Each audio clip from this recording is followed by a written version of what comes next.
My brother said, "You're useless, dead weight, just coasting on the name Dad built."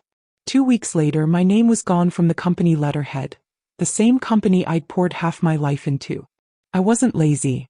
I wasn't irrelevant.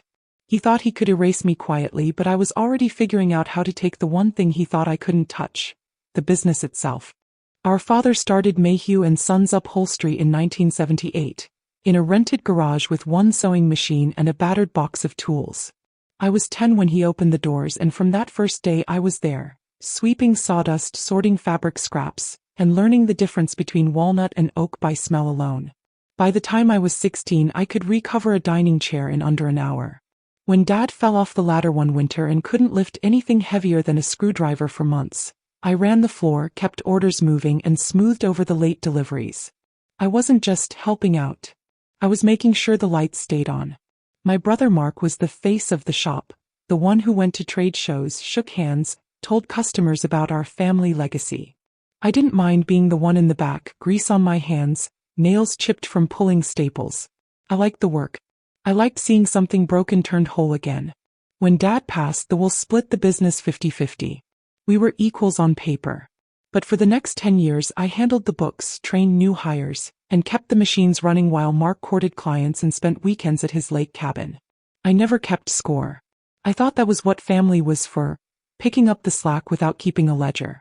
Turns out Mark kept his own kind of ledger. And one day he decided I was a liability. The first crack came in a Monday morning staff meeting. Mark leaned back in his leather chair, sipping coffee like a king, and announced that all client-facing projects would go through him now. "Keeps things streamlined," he said. What he meant was that I'd no longer speak directly to our longtime customers, the ones who still remembered me as the kid sweeping the floor. A month later, he stopped inviting me to the quarterly trade show. "Too much standing around for you," he said with a smile that didn't reach his eyes. "Besides, you've got plenty to do here." He booked a hotel suite without me and took the new intern instead. Then came the supply order. I'd negotiated the same leather vendor contract for 12 years, but one morning I found a new invoice from a company 3 states away, and a bill that was triple what we usually paid. "They've got better quality," Mark insisted. The shipment arrived with half the hides creased or scarred. When I told him, he shrugged and said, "Not my department." Next, he started replacing my name on paperwork with Operations Team, or just M. Mayhew. I asked him about it. He laughed. "You're not that into titles anyway." 2 weeks after that, he brought in an efficiency consultant, who walked through the shop taking notes and shaking his head at everything I'd built. The consultant suggested reducing redundant roles. Mark didn't look at me when he said, "We'll review all positions in the spring." The last straw before the storm was a conversation I wasn't supposed to hear. I was in the back office, running payroll, when Mark's voice floated in from the showroom. He was talking to a supplier, chuckling. "Yeah, she's basically retired on the job. Keeps the books, runs a few errands. Honestly, I'm carrying this place." I sat there, hands frozen over the ledger, the numbers blurring. I'd given him decades, and he was already talking like I was gone. The review of all positions came sooner than spring. It was a Friday afternoon in January, the kind of cold that seeps into your bones. Mark called an all-hands meeting in the showroom, which he almost never did. I stood between the cutting table and the roll of paisley fabric I'd been measuring, wiping my hands on my apron. He started with fake gratitude. "We've had a good run," he said, smiling for the staff. "But the market's changing and we need to be leaner, sharper." Then he dropped it. "Effective immediately, my sister will be stepping down from her role." Gasps from the team. I felt their eyes on me, but I kept my face still. Mark kept talking. Something about a consulting opportunity and new direction. Words meant to sound like a choice. But when he slid the manila envelope across the counter toward me, I saw the truth. Severance check. NDA. No signature from me on the new operating agreement. "Best for the business," he said, still smiling like we were in on some joke together. I didn't speak. I didn't even take the envelope. I just turned, walked into the back room, hung my apron on the same hook Dad used, and washed my hands. Fully. Deliberately. That was the moment. Not when he cut my name from the payroll, not when he told suppliers I was dead weight. It was when I realized he'd already rewritten the story, and if I didn't act, his version would be the only one left. So I let him believe I'd given up. I let him think I'd take the check, disappear quietly, and spend my days knitting in the sun. But inside, something shifted, cold and permanent. He thought he'd taken the business from me. I was about to take the business from him. That night, I didn't sleep. I sat at my kitchen table with a yellow legal pad and a cup of black coffee gone cold, writing everything I knew about Mayhew and Sons. Every supplier, every contract clause, every customer with a standing order. I wrote down the names of the upholsterers who had been with us since Dad's days, the ones who would follow loyalty over a paycheck. I still had a key to the back office. Mark hadn't thought to take it yet. Over the next week, I came by for my personal things one box at a time.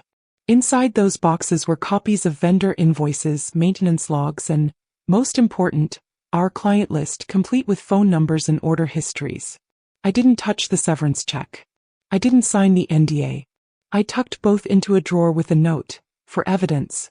Then I called Ruby O'Donnell. She'd been my friend since high school and now ran a small but well-respected design showroom across town. "You still looking for a custom upholstery partner?" I asked. "For you?" "Always," she said. "Why?" "I'm just thinking about starting something new." I also called Tom Diaz, our leather vendor from Chicago, who'd always said I was the only Mayhew who paid invoices on time. When I told him I might have a new project soon, he laughed. "If you're in, I'm in. And I'll give you the old rates." The more I reached out quietly, the more I realized the business wasn't Mark's. It never had been. It lived in the relationships, and those relationships were mine. I kept my head down in public. When people asked, I said I was taking a break. Mark believed I was sulking at home, knitting like the useless sister he painted me as. He didn't know I was already moving the first pieces into place. Because when I came back, I wasn't just going to compete. I was going to make sure Mayhew and Sons couldn't compete without me. The Monday after my exit, I didn't sit at home licking my wounds. I put on my boots, pulled my hair back, and walked to Miller's Diner, the same place Dad used to take me when we needed to talk business away from the shop. I claimed the back corner booth, ordered 2 coffees, and waited. Eddie showed up right on time. He smelled like sawdust and leather, the same as always, and his hands were still rough from decades of pulling staples. He slid into the seat across from me, giving me the kind of look you only get from someone who knows there's more to the story. "You all right?" he asked. "I'm fine," I said. "But I'm not done." His eyes narrowed, but the corner of his mouth turned up. "Go on." "I'm thinking about starting something new. Not a hobby. Not a side gig. A full shop. My shop. And I want you with me." Eddie didn't even take a sip of his coffee. "You know, I've been ready to walk for years. Mark's all talk, no work. I've been biting my tongue, 'cause of your dad's name on the sign, but you say the word." I leaned in. "Not yet. When we go clean. No burning bridges we don't need to burn. And no one knows until I say so." He nodded. That was the first domino. Over the next 2 weeks, I invited 5 more shop floor employees out for coffee, lunch, or a quiet word in the parking lot. 4 agreed to follow me without hesitation. The 5th, Maria, asked if I could take her part-time so she could finish her upholstery degree. I told her I'd work around her classes. Mark didn't notice the whispers. He'd always been too busy taking long lunches and posting photos from business meetings that looked suspiciously like fishing trips. Turnover was normal in the trade. People came and went all the time, so nothing set off alarms. Once the core team was in my pocket, I turned to the customers who kept Mayhew and Sons afloat. First up, the Becketts. They owned 3 antique shops and half the estate sale contacts in 3 counties. I'd recovered their heirloom pieces for years. We met in the back of their flagship store, surrounded by carved oak chairs and the faint smell of lemon oil. "I'm not with Mayhew and Sons anymore," I told them. "But I can still take care of your inventory. Personally. Same rates. Better turnaround." Mrs. Beckett didn't even blink. "We go where you go." The Grangers, the Patels, and the County Theater said the same. While those conversations stayed under the radar, I worked with Ruby O'Donnell. She'd been my friend since high school and now owned a design showroom across town. She cleared an entire section of floor for my new line, though at that point all I had was a stack of fabric swatches and my reputation. Ruby didn't care. She introduced me to a product photographer, and within a week, we had a sleek 12-page catalog mocked up under my new name, Legacy Upholstery. The tagline was mine: "Craft that outlives us." At night, I sat at my kitchen table with my father's old ledger, flipping through maintenance logs, vendor invoices, and contracts I'd once negotiated myself. I circled renewal dates in red, highlighted every clause about termination without cause, and flagged every supplier with a history of slow fulfillment. The boutique hotel's contract was the first to come due. I'd landed them 6 years ago, a 24-piece lounge set worth $18,000 every year and a half. I called their general manager just to check in. She sighed. Honestly, your brother hasn't returned our calls in 2 weeks. We've been thinking about getting quotes elsewhere. I didn't have to push. If you're reviewing vendors, I said, I'd be happy to throw my hat in the ring. A week later, the order was mine. Mark called, trying to sound casual. Did you talk to them? They reached out to me, I said lightly. I told them to do what's best for them. The silence on the other end was almost musical. Then he hung up. I wasn't reckless. Every move was timed to look like coincidence, an opportunity falling into my lap, not a plan. I didn't want him smelling sabotage until it was too late. Then I found the workshop, a converted warehouse Ruby knew about from one of her suppliers. High ceilings, solid floors, a row of dusty windows that let in the morning light. The landlord didn't care what I did with the space as long as the rent showed up on time. Tom Diaz, our leather vendor in Chicago, shipped my first order on credit. For you? No problem, he said. And I'll keep your old rates. Then came my sharpest, quietest move. Mark had been using a specialty foam supplier in Ohio. The owner, Carl, was an old friend. I'd once helped his daughter with a school project on furniture design. I called him up. Can you handle 2 accounts? I asked. 2 accounts. Mine and Mayhew's. Same delivery schedule. It wasn't illegal. It wasn't even shady. But with my orders and his combined, Carl's production calendar filled up. Mark's lead times doubled. Clients waiting 8 weeks instead of 4 started sniffing around for alternatives. And I made sure alternatives meant me. Around then, I had my first near miss. One of Mark's newer employees spotted me loading fabric bolts into my van outside the warehouse. What's all this? He asked. Just a personal project, I said with a smile. The next day Mark called. You starting something? Just keeping busy, I said. Wouldn't want to be useless. The way he sucked in a breath told me he heard his own insult echoed back at him. By mid-spring, I had half his core staff, 2/3 of his best clients, and a backlog of orders so long I had to hire 2 extra seamstresses. The warehouse hummed with the kind of energy I hadn't felt in years. Machines running, people laughing, orders going out on time. But the final stage wasn't about stealing customers or undercutting his prices. It was about making the business itself worthless to him, turning Mayhew and Sons into the empty shell he'd accused me of being. And I was just getting started. He thought the delays were random. He thought the lost calls were a phase. He thought the quiet was me sulking. Bad luck doesn't come on a schedule. A tide does. It rises in inches while you talk about the weather, and by the time you look down, the water is at your chin. By early summer, the tide was right where I wanted it. The first wave was public but polite. I asked each client who moved their work to Legacy Upholstery to post a short announcement in the local business journal and the Chamber of Commerce newsletter. Nothing flashy. A single photo. A single line. We are proud to partner with Legacy Upholstery for our refurbishment needs. The Becketts did it first. Then the boutique hotel. Then the private school. It looked like ordinary PR. Felt like a roll call. Mark called after the 5th notice ran. You're poaching, he said. I'm accepting work, I said. If they wanted to stay with you, they would have. After everything, Dad. After everything I kept alive, I said, and let the line go quiet until he hung up. He tried to hit back within the week. Letters went out on his letterhead to half the county, written by a lawyer who likes to bark and forgets to read. The letters accused me of stealing clients and misusing proprietary designs. He even threw in the words non-compete and trade secrets like stones. There was no non-compete. There were no trade secrets, unless you count the patience it takes to pull 1,000 rusted staples with your hands. One client forwarded me the letter with a single note. Desperate. Keep going. So I did. I knew where the real bloodlines ran. It wasn't just the one-off jobs. It was the work that came every year without fanfare. The private school's summer auditorium seats. The county fair's grandstand benches. The theater's fall production sets. I had put those on the calendar for years. I knew their renewal windows and their fee structure and the small kindnesses that made them loyal. A rush repair for a torn aisle seat before graduation, a spare bench delivered for free when the fare miscounted the row. I reached out to each one quietly. No pressure. No shade. If you're reviewing vendors, I'd love to bid. They all said yes, and then they all said yes again for 3-year terms. By the time Mark realized those windows had even opened, they'd already closed. His calendar lost its metronome. Then the hotel called with the big ask. Not just the lounge set we'd done for years, but the presidential floors.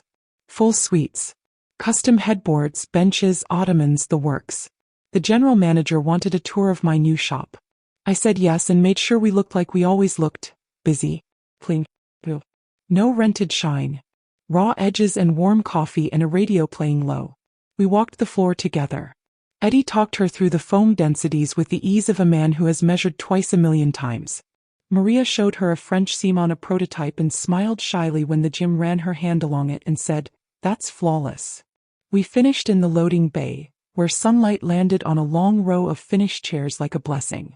The GM signed on the work table with my best pen. 3 months, she said.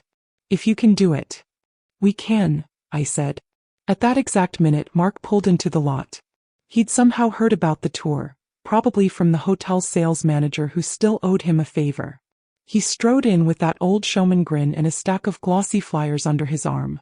He stopped dead when he saw the GM handing me back my pen. "Am I late?" he said, like he didn't already know.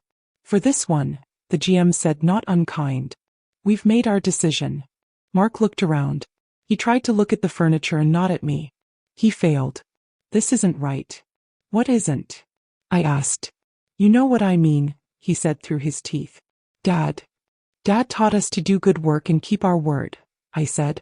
"That's all I'm doing." He swallowed.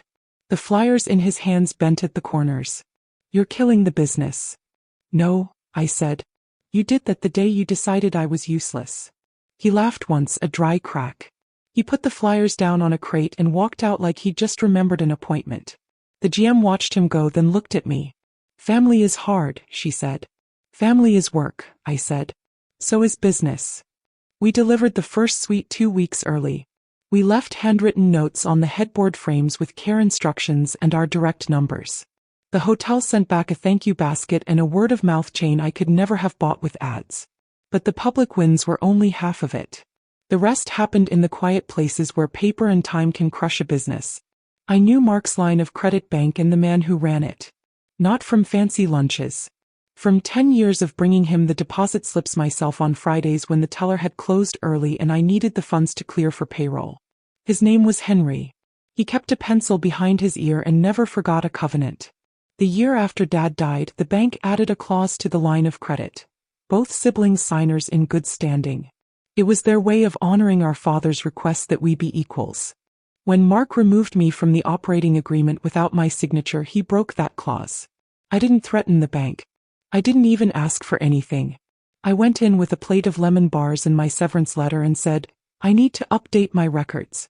I'm no longer with Mayhew and Sons." Henry took the letter. He read it twice.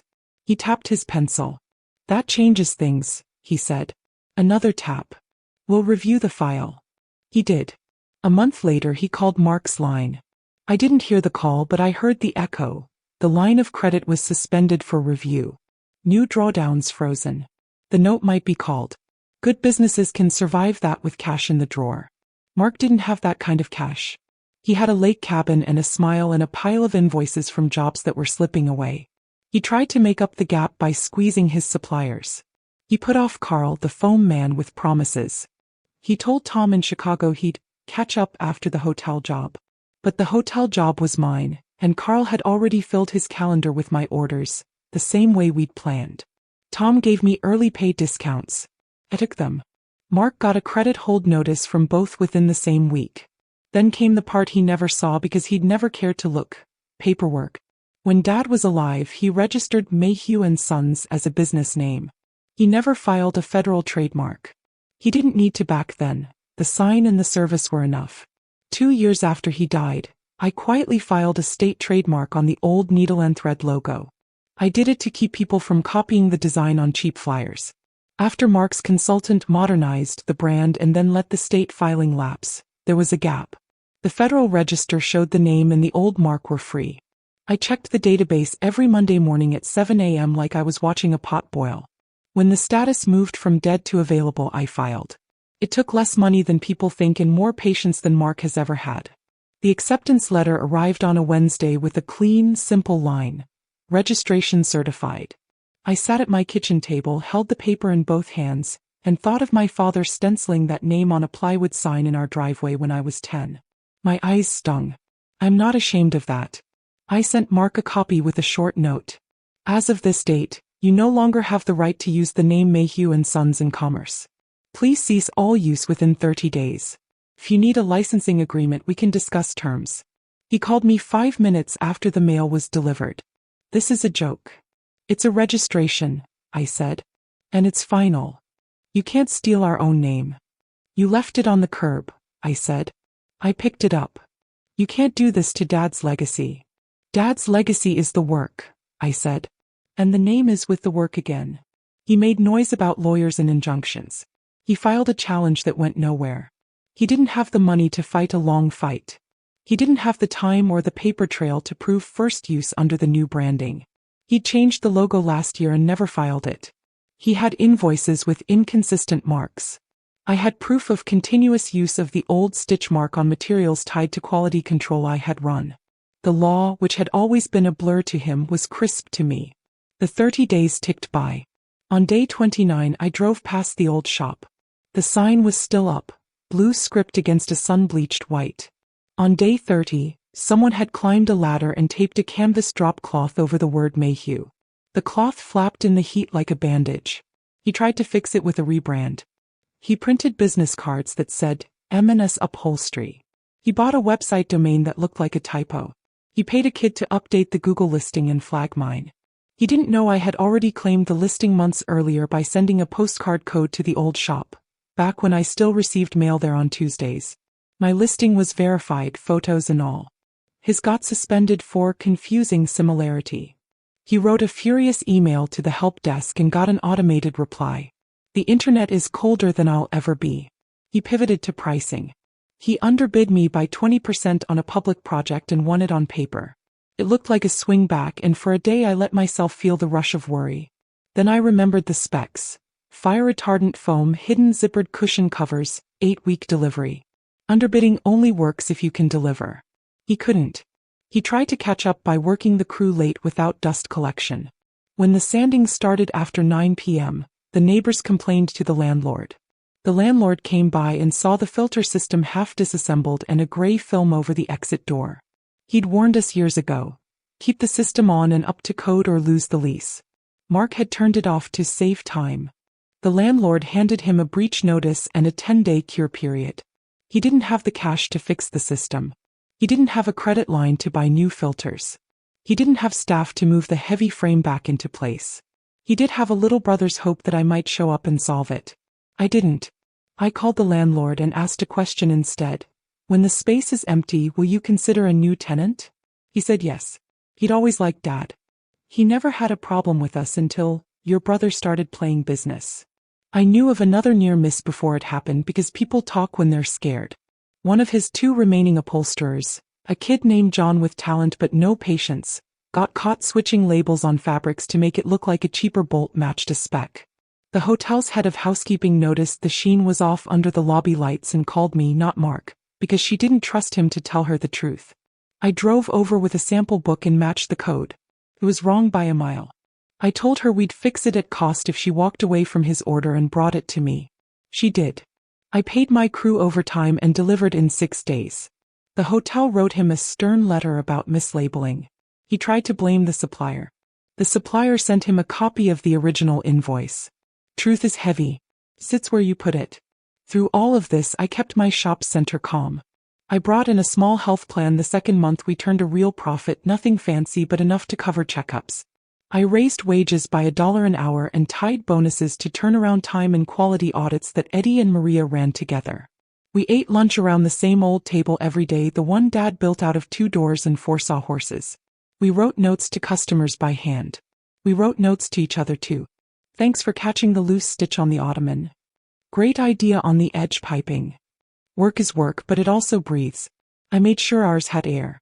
There was one day I almost broke. It was the antique fair in August, the one Dad had never missed.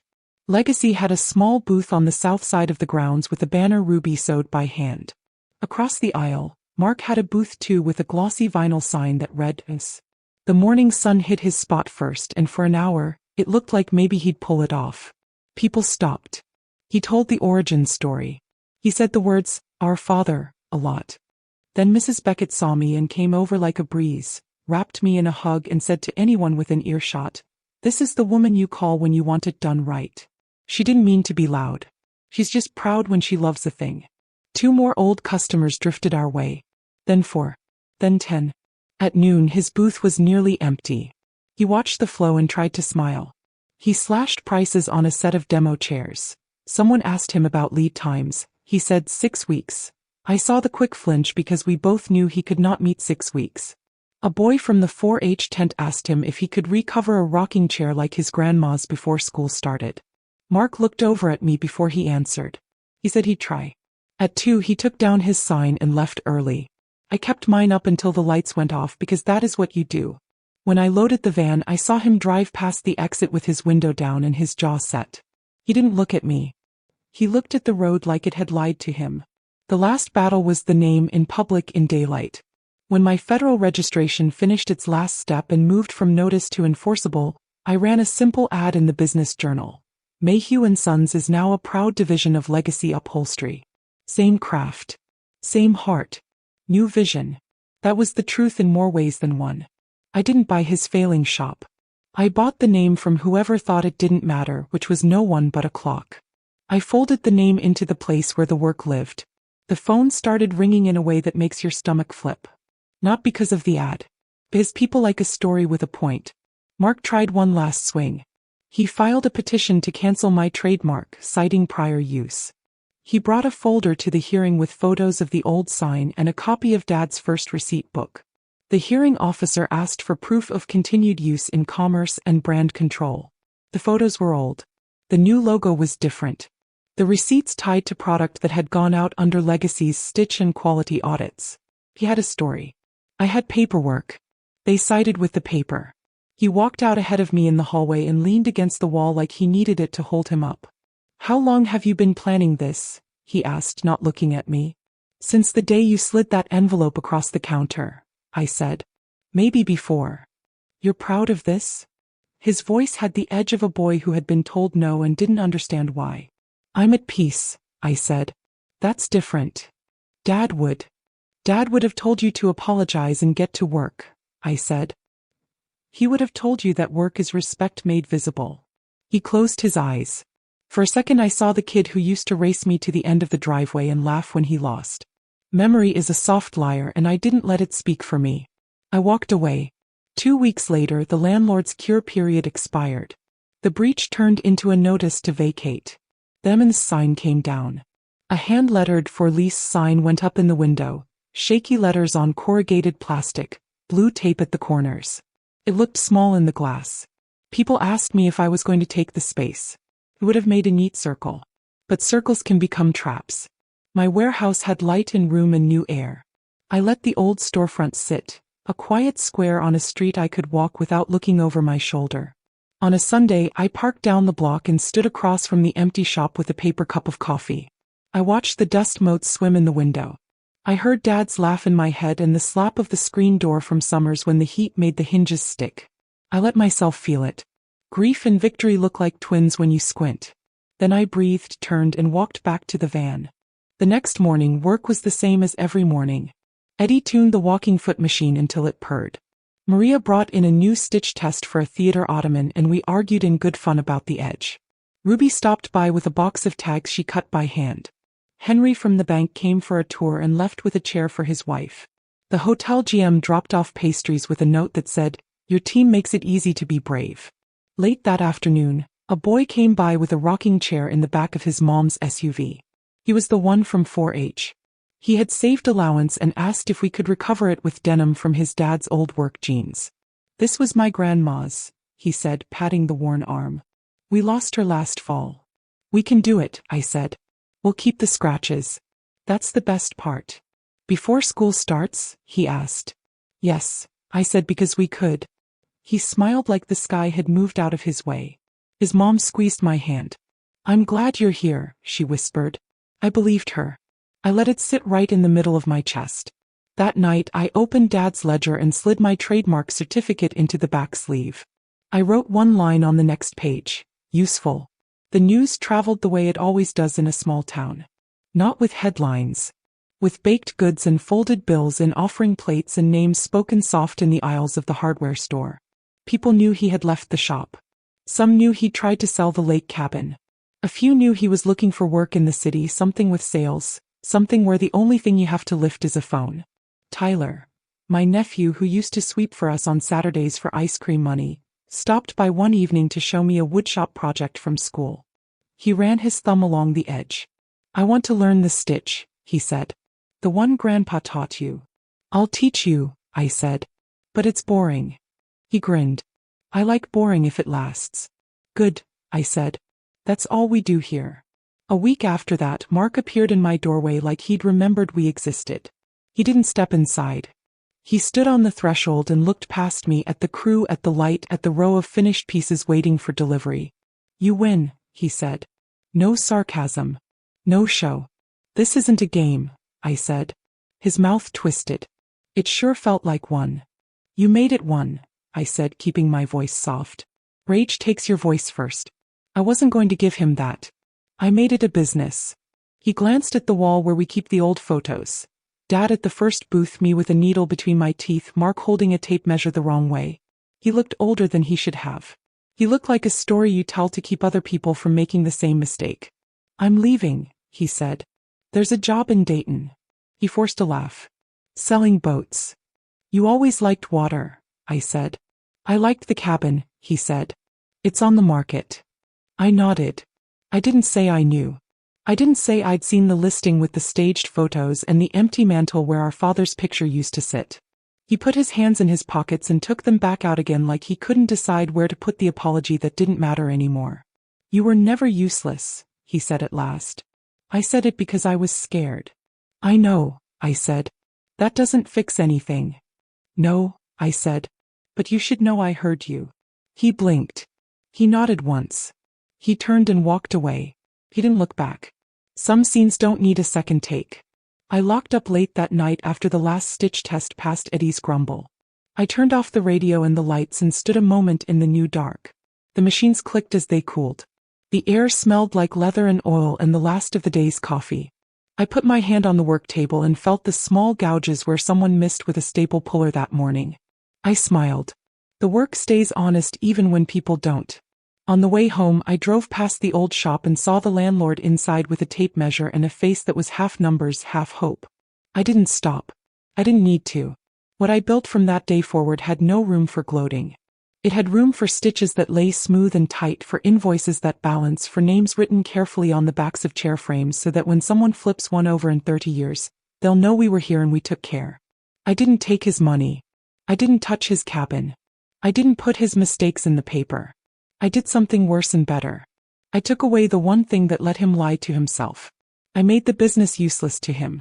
He called me useless, dead weight, a shadow living off a name. So I took the name. I took the weight. I turned the shadow into a shop full of light. And when he reached for the business like it would save him, his hand closed on air. That's justice you can measure with a ruler and feel in your bones. It doesn't shout. It doesn't slam doors. It hangs a quiet sign in a window and waits for the right person to walk by. The next morning, we loaded the van for the hotel. Tyler carried the last ottoman with Eddie and tried to hide his pride and failed. Maria taped the last box and tucked a note under the string. Ruby signed for a leather delivery and kissed the air on both sides of my face because she's that kind of friend. I locked the warehouse door and slid the keys into my pocket and felt their weight like an old song. On the passenger seat of the van, my father's ledger lay open to the page where I had written the single word. I traced the letters with one finger. Then I closed the book, started the engine, and drove toward work.